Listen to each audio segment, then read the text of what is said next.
Dans cette vidéo, je vais essayer de te donner des conseils pour pouvoir passer cette période de reconfinement.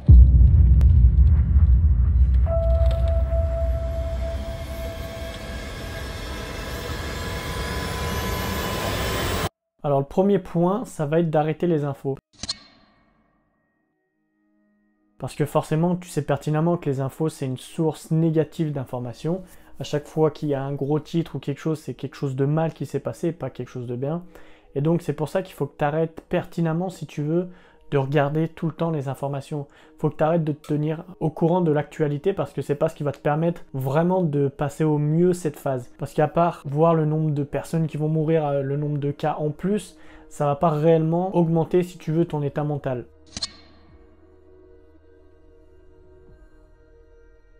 Le deuxième point, ça va être d'arrêter Netflix ou les réseaux sociaux. Pourquoi les réseaux sociaux? Parce que tu as énormément de personnes qui se plaignent. Je pense que ça, sur Facebook, tu vois, tous les gens, ils sont là en mode la vie, le gouvernement est incompétent ou tout un tas de trucs comme ça. Moi, j'ai supprimé énormément de personnes justement sur les réseaux sociaux parce qu'ils arrêtaient pas de mettre des trucs comme ça, ils arrêtaient pas d'être négatifs ou de se plaindre ou des trucs comme ça m'a gavé parce qu'en fait, ces personnes, ça va simplement te laisser en bas. Tu vois, ils vont pas faire les efforts pour essayer d'évoluer un peu, de voir les choses différemment. Non, ils vont toujours se plaindre.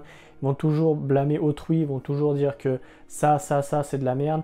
Alors que quand tu leur demandes qu'est-ce qu'on pourrait mettre en place pour améliorer ça, eh ben, ils te disent simplement, si t'es pas content, t'as qu'à pas commenter, ou si t'es pas content, t'as qu'à te barrer, ou des trucs comme ça. Ils ont pas réellement, si tu veux, de choses à dire, c'est simplement histoire de se plaindre, en fait. Et pourquoi Netflix? Parce que le truc, c'est que Netflix, si tu regardes ça toute la journée, arrivé à un moment, tu vas péter un câble parce que tu vas rien faire de tes journées. Et c'est le pire sentiment, si tu veux, quand tu fais rien de tes journées. Tu te dis, putain, mais ma vie, c'est de la merde. J'aimerais bien faire d'autres choses, ou des trucs comme ça. Puis en plus de ça, quand tu vas regarder des films ou des séries, ton cerveau va se mettre à la place, si tu veux, des personnes parce qu'il n'arrive pas à faire la différence entre ce qu'il voit et puis ce qui est réellement dans ta vie. Donc en fait, il va prendre la vie pour lui. Une fois que tu auras fini, par exemple, la série ou le film, eh ben, tu vas revenir, si tu vas à ta vie normale, tu vas dire ah ouais, comparé au film, ma vie c'est de la merde, machin. T'es un petit peu frustré lorsque t'as des films qui se finissent, que tu fais rien de tes journées, tu vois.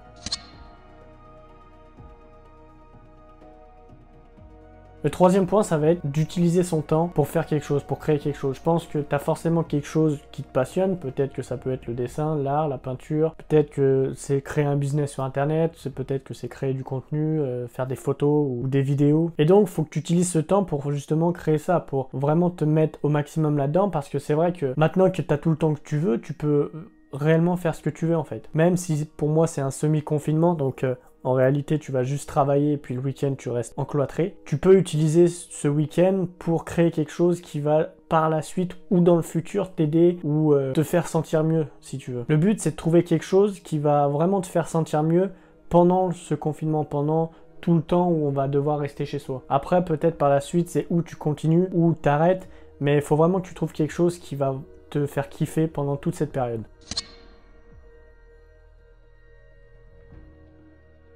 Le quatrième point, ça va être d'écouter du plus. Si tu écoutes tout le temps les infos, comme je t'ai dit, si tu écoutes tout le temps des conneries ou combien de morts il y a eu encore, forcément tu vas pas être en meilleur état mental. Tu vas être de plus en plus déprimé, tu vas dire mais on va jamais sortir de cette merde, on va jamais sortir de ce confinement, machin. Et c'est sûr que si tu fais qu'écouter du négatif, si tu fais qu'écouter des personnes qui te disent qu'est-ce qui va pas, forcément tu iras pas bien. Donc faut que tu écoutes des podcasts ou des personnes qui vont t'aider justement du positif. Tu peux peut-être écouter mes podcasts, tu peux peut-être écouter les podcasts de d'autres personnes qui vont justement t'aider et qui vont te remplir de positivité ou justement te donner de l'énergie pour faire des choses. Après le cinquième point, il faut vraiment que tu prennes l'air. Il faut que tu ailles voir dans, je sais pas, tu te balades dans la forêt ou des trucs comme ça, mais il faut vraiment que tu sors pour t'aérer un peu si tu veux tout ça et puis pour changer ton air en fait. Parce que c'est super important mine de rien.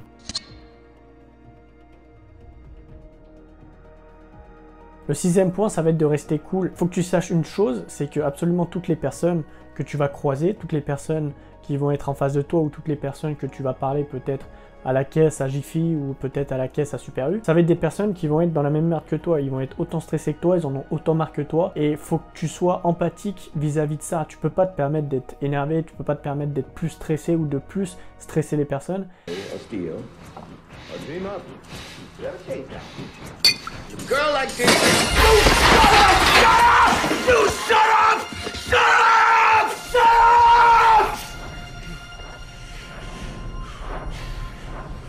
Parce que forcément après, plus tu vas stresser les personnes qui sont déjà stressées, plus elles vont être encore plus stressées. Et donc le truc c'est que tu vas augmenter considérablement si tu veux ce stress, et puis ça va faire que dégrader de plus en plus les choses. Faut que tu saches que t'es pas la seule personne à être stressée, que t'es pas la seule personne à en avoir marre, que la personne en face de toi est exactement dans le même état émotionnel que tu es actuellement. Plus tu comprends que la personne en face de toi est comme toi, en a ras le cul autant que toi, plus tu vas diminuer ce stress, et plus justement tu vas augmenter cette compréhension et cette entraide. Tu peux par exemple être plus ouvert quand tu parles, ou faire un sourire, ou je sais pas, envoyer du courage ou n'importe. Le 7e point, c'est logique, mais c'est quelque chose d'essentiel. Faut que tu gardes une bonne alimentation et une activité physique.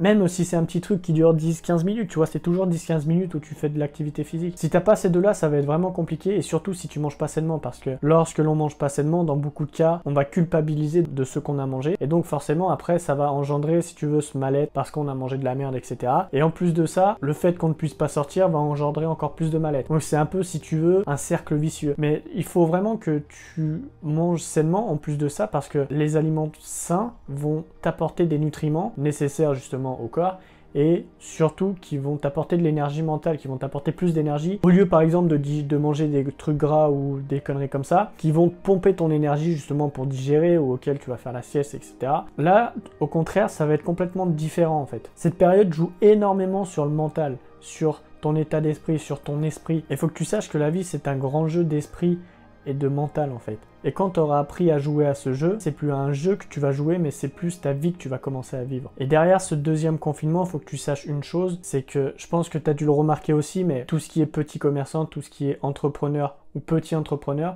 ça va être de plus en plus compliqué, si tu veux, pour eux, d'avoir des revenus pour pouvoir manger, pour pouvoir survivre tout simplement. Et ce deuxième confinement révèle un grand soutien, notamment aux commerçants. Je vois énormément sur des groupes Facebook des personnes qui disent essayer de soutenir les petits commerçants, ou est-ce qu'il y a des petits commerçants ouverts ou des commandes que l'on peut faire pour Noël pour justement les aider au lieu de commander sur des grosses plateformes telles que Amazon, la Fnac. Et le plus intéressant, c'est que au niveau des informations, tu as l'impression que là où on pense qu'on est dans une merde infinie et que absolument tout part en couille, c'est à ce moment-là qu'en réalité tu vois émerger la vraie nature des personnes.